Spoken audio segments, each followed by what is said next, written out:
Good morning to everyone and welcome to my channel and it's me again, ang inyong chismosong kalda vlogger. Gusto ko munang magpasalamat sa inyong lahat sa mga walang sawang tumatangkilik, nanonood, sumusuporta at sumusubaybay ng mga content ko here on my YouTube channel.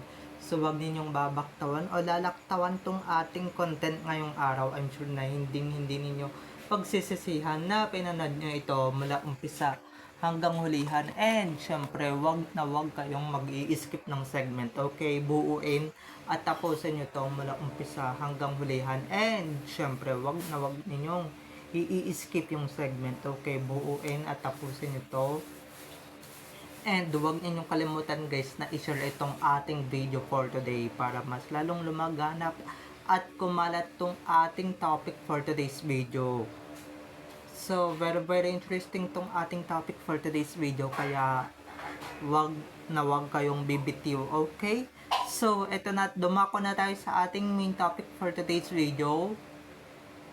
Ang tindi naman na itong tatlong executive na ito ng isang network. Biruin nyo ha, ang kapal ng pagmumukha nila guys, ang kapal, grabe. Sinundan pa talaga si Alden sa Siargao. So, eto na guys, watch this. Mamaya ipapaliwanag ko sa inyo ng buong buo. So, eto na guys, watch this.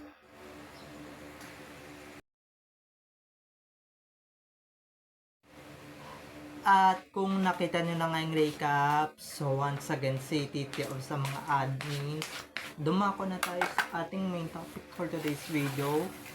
Gaya nga ng sinabi ko kanina mga ka-ADN, ito na nga, gaya ng sinabi ko kanina, whatever guys, whatever, medyo nakakapikon at nakaka-high blood na talaga itong tatlong executive na ito. Talagang ang kakapal guys, ang kakapal ng pagmumuka, diba? Ang kakapal at ang gagarapal ng pagmumuka. Oo, nandun na tayo guys. Alam kong ibabash nyo ko dahil nga yung mga talents nila nandoon. Pero guys, iba yung sitwasyon netong mga executive na ito. Pag kasi itong executives na ito ang sumunod kay Alden, ay nako, talagang may purpose talaga at may pagbabantay na mangyayari. Bakit? Threatened ba kayo dahil kasama ni Alden yung totoo niyang misis na si Maine, kaya ayan, sumunod din kayo? Alam niyo para silang aso na eh. Para silang asong ulol na talagang sunod ng sunod, 'di ba? Kahit saan pumunta si Alden, talagang nandoon silang tatlo. Kumbaga sila yung tinaguri ang Three Musketeers ng Pilipinas, 'di ba? Sila yung tinaguri ang buntot ng buntot kay Alden kahit saan pumunta si Alden. 'Di ba? Kumbaga kunwari pag may event si Alden, nandun na agad silang tatlo. 'Di ba? Nandun na agad silang tatlo. Ewan ko ba talaga, siguro nahihibang sila diyan kay Alden, 'di ba? Nahihibang sila kay Tisoy. Kaya siguro panay panay sunod nila diyan, or baka gusto nilang makascore kay Alden, 'di ba? Kasi alam niyo naman yung mga 'yan, parang nagmumura kamatis yung mga yan. Kasi ito guys ito lang. Nung lately na mga na-vlogs kong Siargao or I Love Siargao na series, wala silang tatlo. Wala itong tatlong executive na ito sa mga paningin natin or sa mga pictures, 'di ba? Pero ngayon, takang-taka tayo na bigla silang naririto, bigla silang sumulpot, 'di ba? Bigla silang nandoon. Ano 'yan? Nag-evictus ba sila? Bigla silang sumulpot. Ano 'yan? Hiniram nila yung kapangyarihan ng Encantadia or ng mga sangre para maglaho mag-disappear. Tapos sa susunod lilipat na sila doon sa ibang lugar. 'Di ba? Ano 'yan? 'Di ba? Ganun lang 'yun mga ka-ADN. 'Di ba? Ano 'yan? May kapangyarihan na silang tatlo na maglaho agad. 'Di ba? Nandito lang kayo nag-aasikaso ng network ninyo. Tapos biglang nandiyan na agad kayo, 'di ba? May picture na agad kayo kasama si Alden, kasama si Kailin, kasama si Jisoo, 'di ba? Kasama si Alden. Buti na lang talaga hindi tumabi si Alden sa inyo. Kung hindi, talagang naku, 'di ba? Siguro si Alden nagtataka rin talaga siguro ba't nandoon yung mga executive na yan, or baka nagtataka si Alden na nandoon, ba't nandoon yung tatlong matandang executive, 'di ba? Sorry Alden, talagang ang laki-laki talaga ng pagnanasa niyang tatlong gurangis na mga executive na yan sa'yo. Kaya sensya ka, ikaw yung apple of the eye nila, ikaw yung target nilang balahurain or babuyin talaga. Kaso wag kang papayag ha, kahit anong gawin nilang sunod sa'yo, ikaw na yung lumayo. 'Di ba? Kasi alam ko yung mga hilatya ng pagmumukha ng tatlong 'yan. Nako, talagang hindi mapagkakatiwalaan at hindi mapagkakatiwalaan sila talaga yung mga executive na talagang may balak sa kanilang talents, 'di ba? Kamakailan nga lang yung isa nilang talent na nirelease sa kanilang agency, 'di ba, na binaboy ng tatlong or ng mga baklang director, 'di ba, baklang producer. So hindi ko na lang in-name drop kung sino 'yun, bahala na kayong mag-isip kung sino yung binaboy. So baka ayun na nga yung next target nila, si Tisoy. Kaso hindi mga bakla guys, tatlong executive na matatanda yung may target dyan kay Alden, 'di ba? Tatlong executive na matatanda yung may target dyan, and syempre yung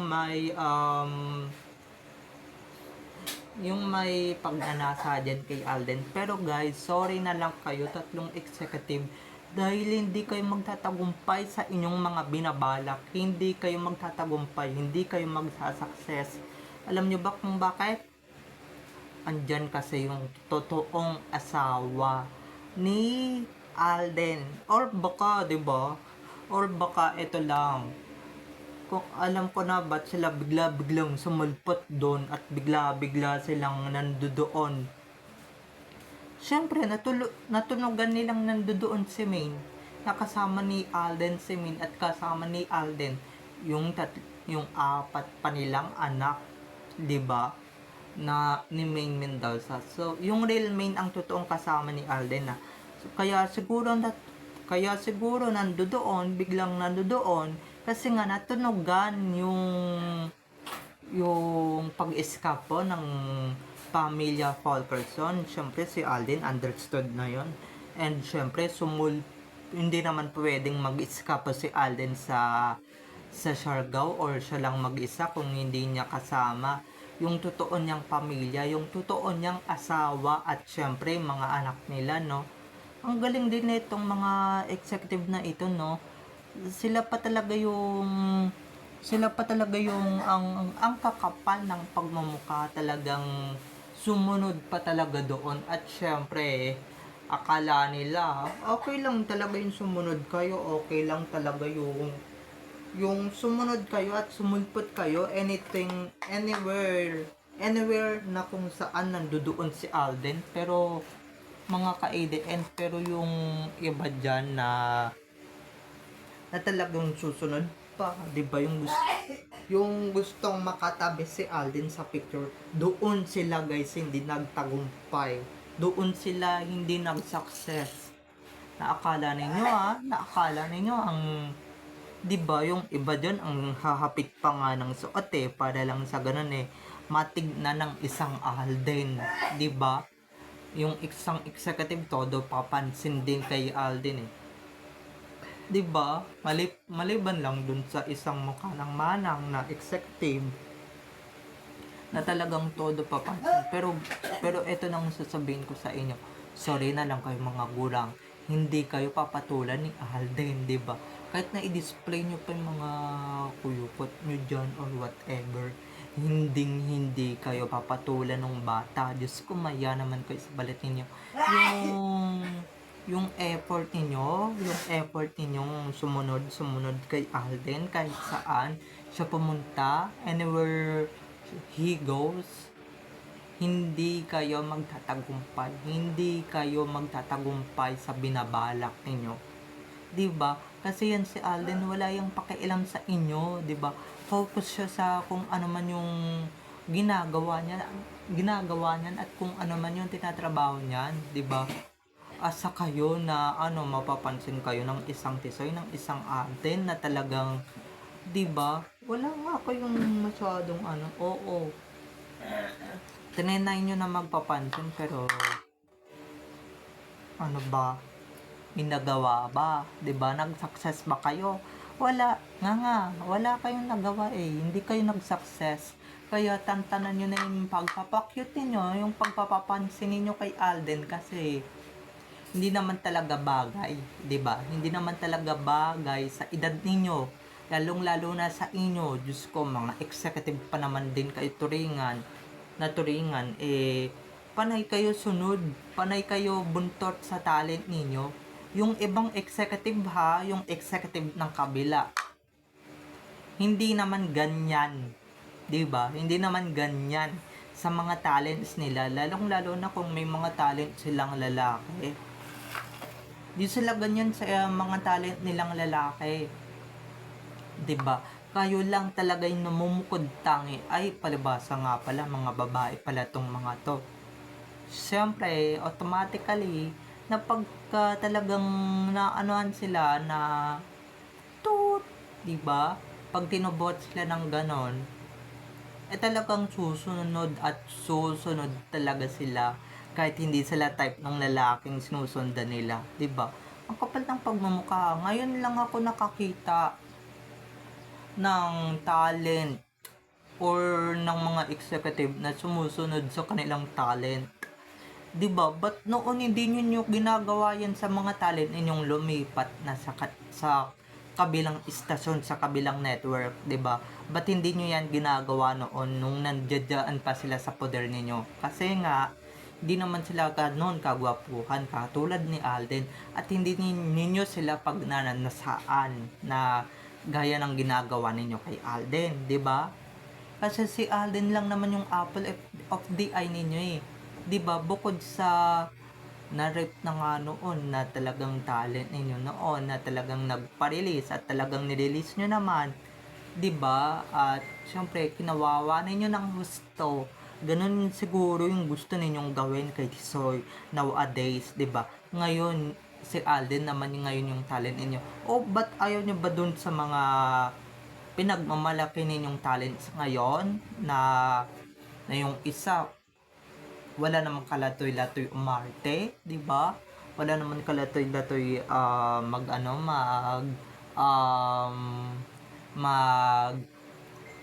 mag mag-aarte or magsasayaw, walang talent for short, 'di ba? Palibhasa si Alden, alam ko na gusto ko lang tumbukin 'to eh, 'di ba? Ang laki talaga ng pagnanasa ng mga tatlong executive na yan kay Alden at gusto nilang makascore, 'di ba? Kasi si Alden sobrang gwapo or baka gusto nila talagang mahalahian ng isang Richard Fulkerson Jr. Pero sorry na lang kayo, hindi nagagana yung mga ninyo. Hindi nagagana kahit anong gawin ninyo. Wala, di nagagana yan. 'Di ba? Hindi natatablan si Alden ng mga ninyo. Oo. Mga magaganda kayo pero guys, mga executive yang mga yan, respeto ni Alden yang mga yan, 'di ba? Hindi yan papatulan ni Alden, Diyos ko. 'Di ba? Mahiya naman kayo sa balat ninyo. Kaya kahit anong gawin ninyong sunod diyan sa kay Alden or diyan sa talent ninyo, wala, hindi kayo magtatagumpay, 'di ba? Maski nga gumawa yung isang executive, pati si Alden, ng isang reality show na nag-flop naman, magkasama pa silang dalawa, nagpapapansin yung isang executive doon. O, anong sinabi ni Alden? Di ba tinabla siya na trabaho po tayo, di ba? Kasi puro pa cute yung isang executive dito. Tapos, sinamahan pa ng tatlo. Ay, sinamahan pa ng dalawang executive. Wala na. Hindi lalo kayo nagtagumpay sa inyong mga binabalak. Okay? So, bye-bye na mga ka-IDN. I love you all. Have a nice day. Keep safe.